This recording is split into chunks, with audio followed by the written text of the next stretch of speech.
Hi everyone, and welcome back to another Brooks Price Action Weekend Market Update. My name's Tim Fairweather, and today I'm going to be covering the FTSE 100 futures.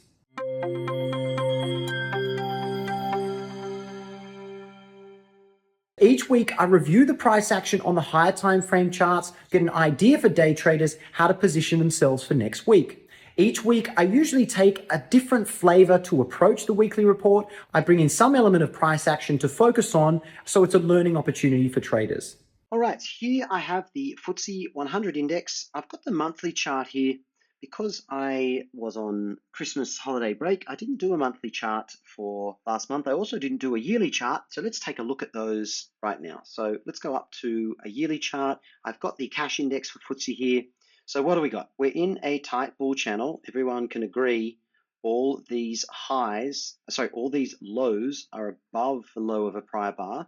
This is a bull micro channel on this time frame. That means traders are willing to buy and buy below, betting on higher prices. You can see that there have been tails above the highs of these bars. That makes sense because FTSE had a strong drop off on TradingView. It doesn't have the data back here, but it's basically been sideways to up, and this was a tight trading range. And it took a couple of bars before traders decided that it was worth buying on a stop. Some traders bought the close of that bar. Other traders bought the close of the follow-through bar. Once we got a new high, trader could buy around 7,700, and they're looking for one-to-one up there. That's one possibility, using a high one. Or you can just take this inside bar. The inside bar had follow-through. If you bought above that inside bar, we've got a target of 86. So I think that's where the market's going to be going on the yearly chart. What was last year's bar? Well, it had a tail above, it had a tail below, but it's a bull bar and we're in a bull micro channel. So it's a buy and buy below. In this situation, there is a natural magnet at the prior breakout point, which is 7,900.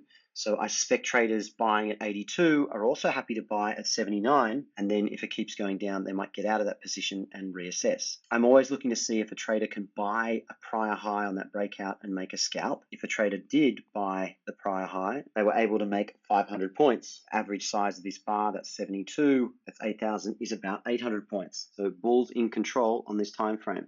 Let's now have a look at the monthly chart. That channel I drew on the yearly chart, I'll just tighten up on the monthly chart so it makes sense.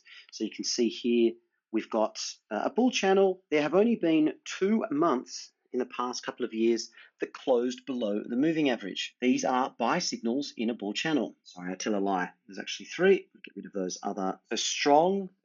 Tight bull channel, not strong. 2 legs sideways and a buy signal. This was a great buy on FTSE. I took this buy. You could have taken the monthly, you could have bought the close of that bear bar. You could also wait for this bull bar, which is a great buy. And then later, there was another great buy. That closed below the moving average, but it's basically a tight trading range. This was another possible buy, or you waited for that no one else wanted to sell below. You can see this bull bar did not trigger the sell below.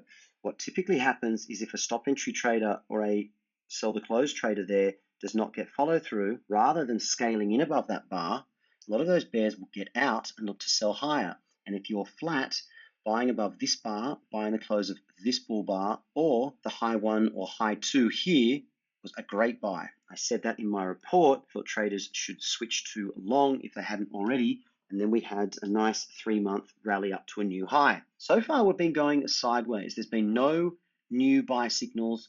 I told traders I wasn't interested in buying above this bar anymore.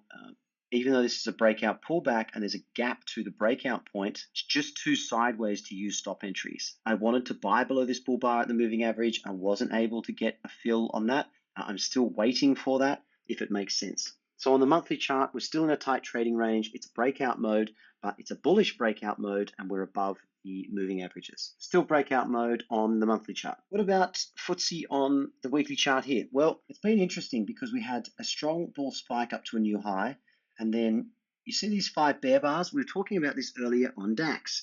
5 bear bars, probably going to find sellers near the high. We didn't even get to the new high before we pulled back. You can call this 2 legs sideways to down, some kind of wedge bull flag. But the problem is a total lack of bulls willing to buy above 83.50 8,400. All the traders want to buy around 8,000 and the breakout point in case this goes down for another leg. We're forming a triangle. You can see all these are lower highs.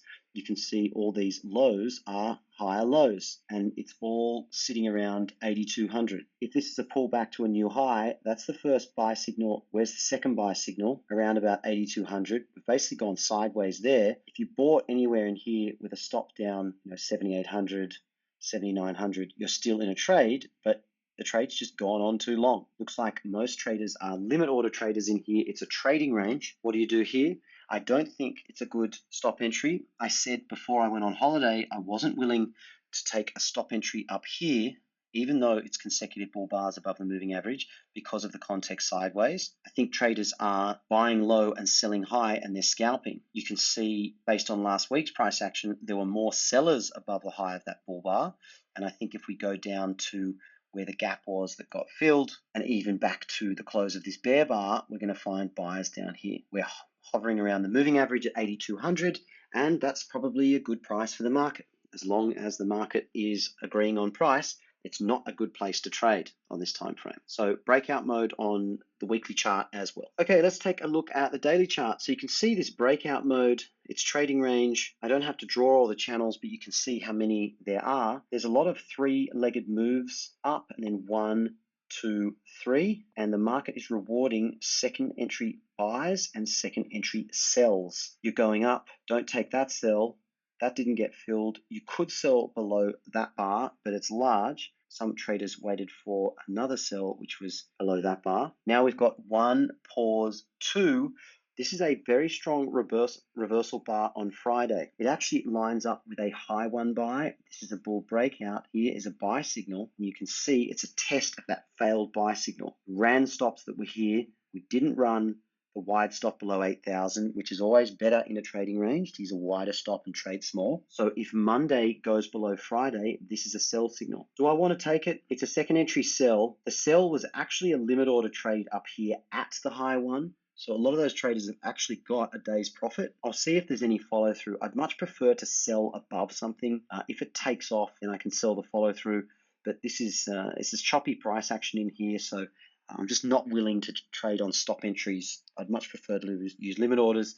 I think scaling into a buy in this gap or below this bull spike, below one of these bull bars would be great. Selling above this bar and higher, I think is great. There's just not enough room to the moving average for me here. Because it's breakout mode on a higher time frame, we zoom in, we're going to find a trading range on the lower time frame. So I think traders should be using limit orders or waiting for more price action too close to the moving average to sell. And obviously it's a bearish sell signal bar, so not a great buy. Going into Monday for me at this stage, we are above both moving averages, so my preference is to buy. But when you look at this trading range, the juice isn't worth the squeeze, as we say. So I think I prefer to buy down here at the 200. This seems to be the area to take really good trades at the moment. And if this then pulls back and never gets down there and then forms another buy signal, that might get me to scale back into longs. But you can see around 8,200. This is just not being a great place to be in a trade. It's up, it's down, it's sideways. There's just better things to trade. Well, thank you very much for watching. I hope you found that valuable. If you've got any further questions, please feel free to put them in the comments below. For those of you on the Brooks Price Action Discord, you can also reach me on there under Tim F. Otherwise, please tune into my channel. I'll be posting new videos through the week. Have a great trading week, and I'll see you next weekend.